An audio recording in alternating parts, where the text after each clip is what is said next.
El 3 de junio de 1847, después de 131 días de navegación, el bergantín de bandera española Oquendo ancló en el puerto de La Habana con 206 chinos. 6 de los asiáticos procedentes del puerto de Amoy murieron durante la travesía. Venían esclavizados bajo el nombre de colonos contratados.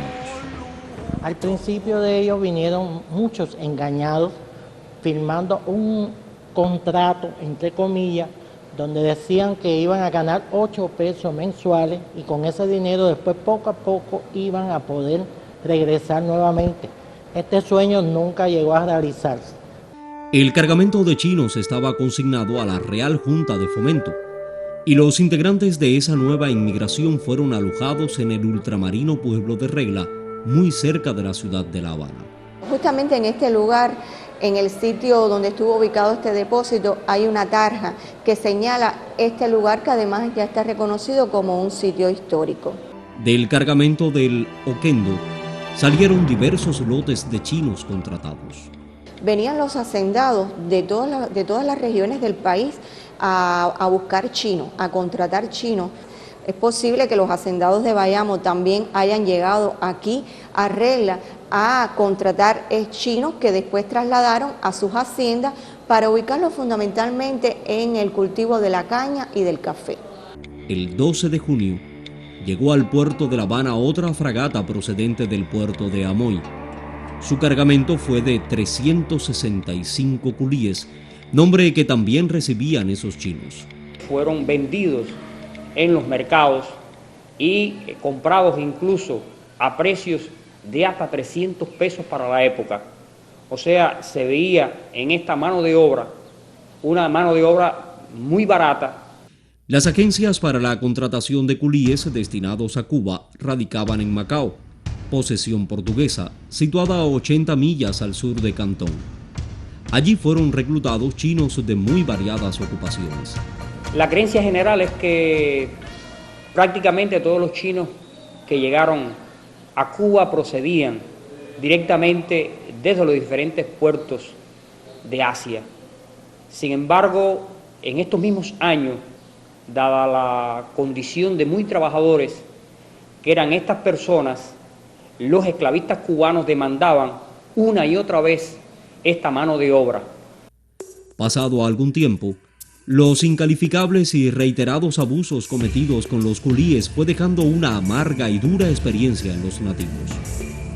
Como no se volvía a saber del destino de los enganchados, el pueblo chino se hacía eco de muchos rumores, dando crédito a toda clase de invenciones.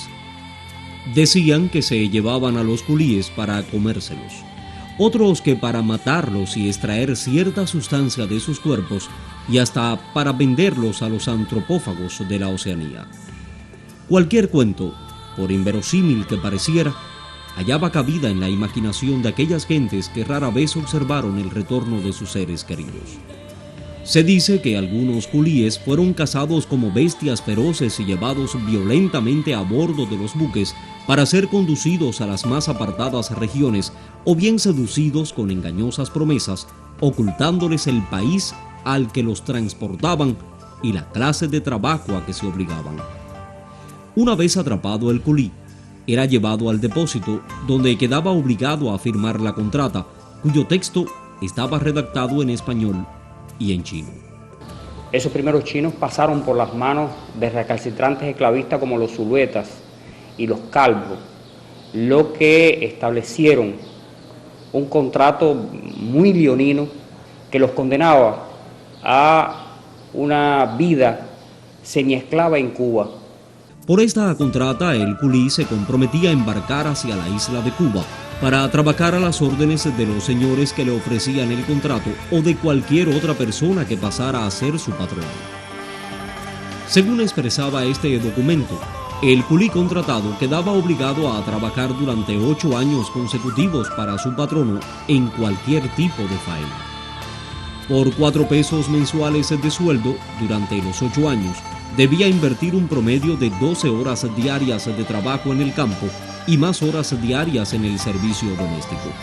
En el contrato se consignaba que el patrono debía suministrar diariamente a cada chino 8 onzas de carne salada y 2,5 libras de boniatos y de otras viandas sanas y alimenticias, así como proporcionarle a este la asistencia médica, medicinas y demás auxilios necesarios en caso de enfermedad, asignándosele también 2 mudas de ropas al año, una frazada y una camiseta de lana. Una vez concluido el contrato, se legislaba que los chinos debían costearse el pasaje para regresar a su nación. Esto realmente ha sido evaluado como un atropello contra la condición humana de los asiáticos, por cuanto durante un año acaso recibían unos 160 reales y el pasaje costaba casi el doble para regresar a China. Y la realidad, después acá en la isla antillana, fue que debieron pagarse su comida e incluso fomentar conucos para sobrevivir en medio de aquella sociedad esclavista y excluyente. No había terminado aún 1847 y ya los esclavistas estaban sobrecargando de trabajo a la recién llegada inmigración asiática en los ingenios y en las fincas. La población china sufrió muchísimo en manos de los esclavistas cubanos y de otras nacionalidades, porque aquí en la isla habían hacendados de todo tipo. Ese chino, una vez concluidos los contratos, sin poder regresar a su país, tuvieron que aceptar todo tipo de actividades y oficios.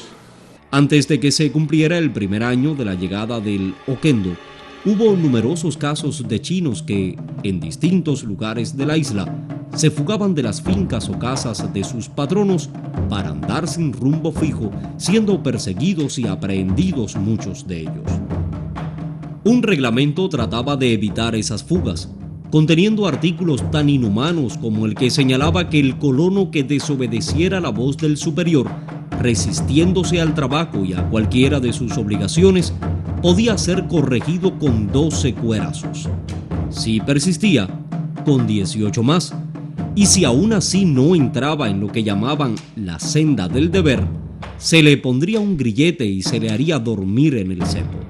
Muchos de esos esclavistas llegaron a llevarlo hasta el cepo, castigarlo con el látigo y otras formas de castigo que usaban con el negro esclavo africano. Esta vida miserable de los chinos llevó a que muchos de ellos incluso atentaran contra su vida. Desesperados, muchos chinos se ahorcaban en los árboles vestidos con sus mejores trajes. Se lanzaban en los pozos, en los ríos. El suicidio ponía término a sus martirios. Hubo un año, y esto es importante, donde Cuba alcanzó, en la década del 60, si mal no recuerdo, donde Cuba alcanzó el índice mayor de suicidio a nivel mundial.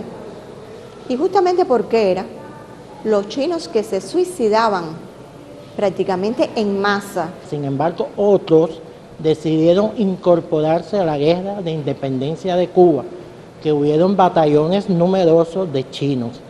En 1868, Carlos Manuel de Céspedes, venerado como el padre de la nación cubana, emancipó a sus esclavos y los acogió en las filas del nuevo Ejército de Liberación.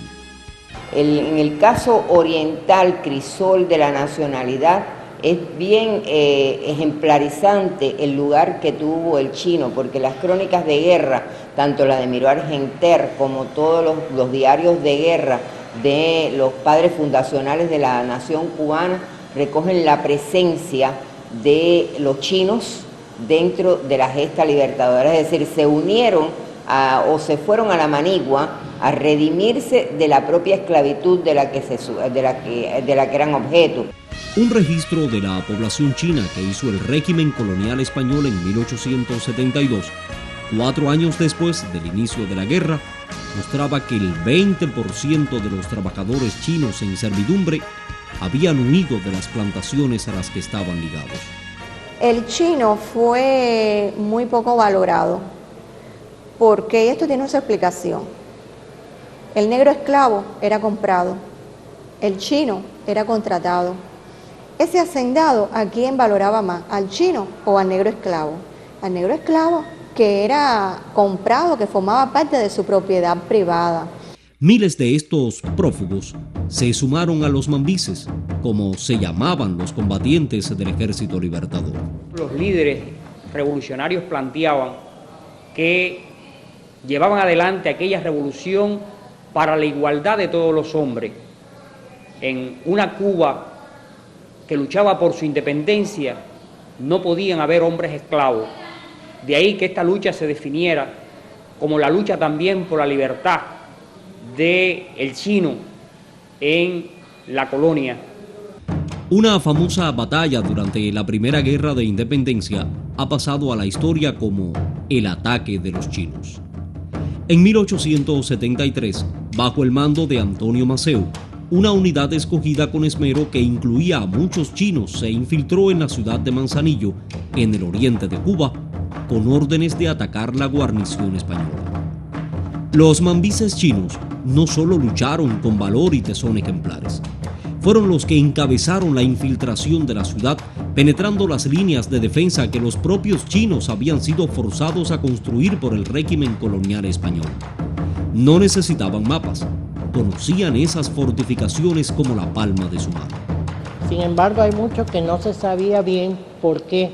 Porque es que esos chinos, cuando eran comprados por un dueño, entonces cogían el apellido del dueño. Entonces pierden el apellido chino que traían. Por eso cuando luchan y algunos mueren, ven que tienen un apellido pero que no es el chino, sin embargo eran chinos. Las famosas palabras de un líder independentista, el general Gonzalo de Quesada, están inscritas en el monumento erigido en 1946 que se encuentra en el centro de La Habana, rindiendo honor a estos mambises chinos. No hubo un chino cubano desertor, no hubo un chino cubano traidor.